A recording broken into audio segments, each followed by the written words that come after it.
Hello and good evening. It's me Imran again for the next day review, which is project quality management. And based on our understanding, I suppose you have solved all the questions for all those process groups and all the knowledge areas which we have finished by the weekend. So the week is starting today with project quality management. And as we have observed, project quality management contains only three processes: one for planning, one for executing, and one for monitoring and controlling. The first will always be the management plan of that knowledge area. During executing, we will check ourselves, our processes, and during control quality, we will check our product, which means we will inspect them. So let's go one by one. What happens in plan quality management? In plan quality management, we identify that which type of quality will fulfill the requirements, the grade which will be acceptable to the project requirement, and to continue with these specifications, I should have what project charter where we have defined assumptions and constraints, the project documents, which means the quality prescribed by the stakeholders, and for sure whenever we are planning we have to go with OPA and EF. When I'm doing the analysis, I can take the help from experts. If I don't have it, I can gather the data by collect requirement techniques like affinity diagram, mind mapping, context diagram, questionnaire, surveys, interviews, prototype. I can perform data analysis, which means I can use affinity diagram to decompose, or I can check the quality tools and techniques, or we can go for the decision making if we have the conflicts or if we have the difference of opinions. We can use data representations like mind mapping. We can also decide about test and inspection planning, that how the testing and inspection will be done on the produced deliverable.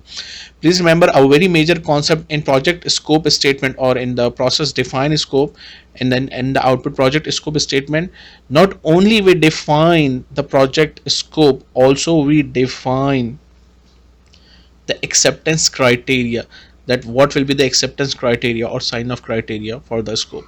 Similarly in quality, when we are planning, we need to make the testing and inspection planning, that how we will do the testing, what will be the levels, what will be the situations, what will be the conditions with which we will be measuring our performances for the product, that it is error free or not. We can use a tool called meeting also. So by using all or some of them, I will be able to produce a quality management plan, and we will issue the quality metrics with which we will measure our performances throughout the project. If you look amazingly, here we are updating in plan quality management.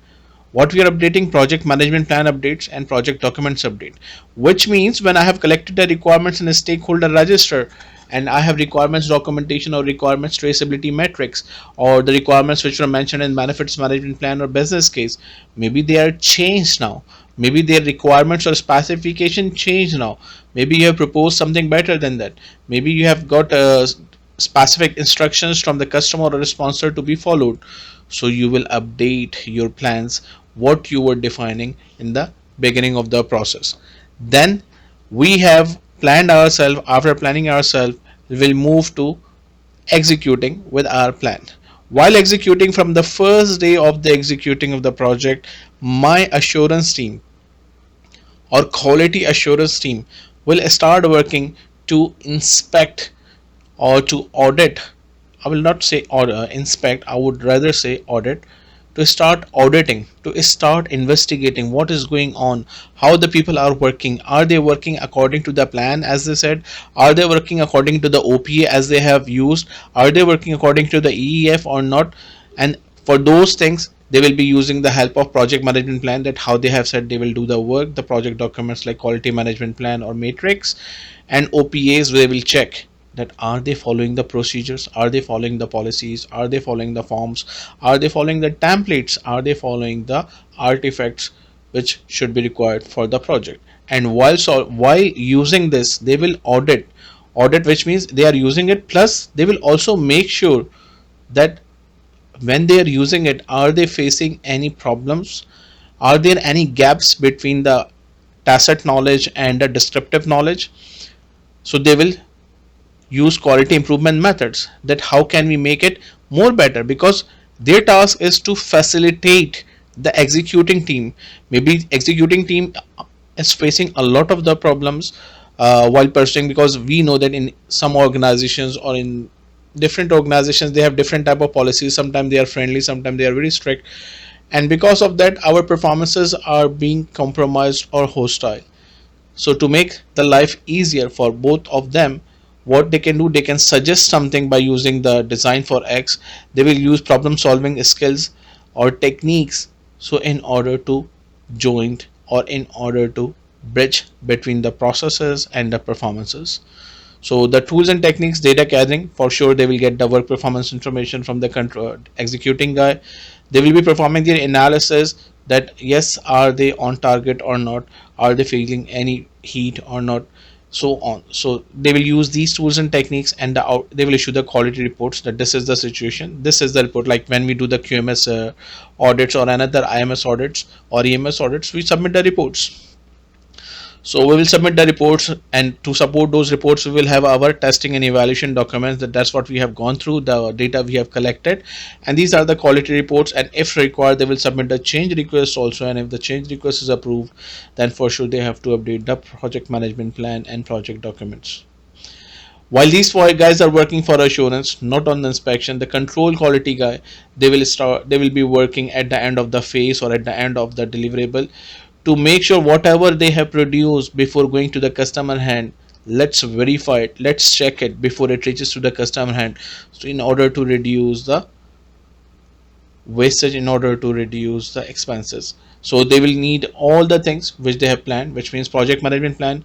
Here we will have the quality management plan also, the project documents, the quality matrix, if there are any change requests, for sure from the work performance data which is coming from executing, because work performance data will always be input to monitoring and controlling processes. And for sure they will also have OPAs for the compliance. Once they have these inputs, they will use inspection, they will inspect the deliverable, they will follow the testing and production evaluation, that are these according to the provided documents or not. They will use data representation diagram in order to follow those things. A part of that, once they will be producing, they will be issuing the quality control measurements, and these measurements will be submitted to the managed quality guys also, that look, this is the thing, please check if we can solve the problem or if we can align our performances accordingly.